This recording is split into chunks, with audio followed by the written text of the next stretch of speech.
Mom, why were you crying? Because, Chase, sometimes that's what moms do. But why?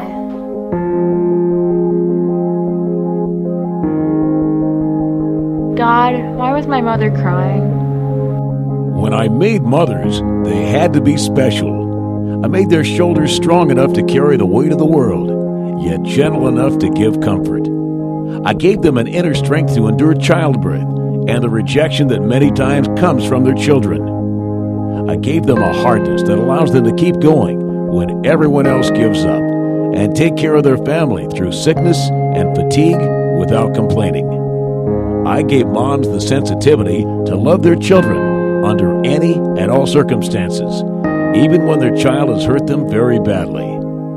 I gave them strength to carry their husbands through his faults and fashioned them from his rib to protect his heart.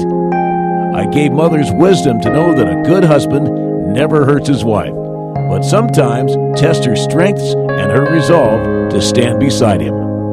And finally, I gave mothers a tear to shed. This is theirs exclusively to use whenever it's needed. You see, the beauty of a mother is not in the clothes she wears, the figure that she carries, or the way she combs her hair. The beauty of a mother must be seen in her eyes, because that is the doorway to her heart, the place where love resides.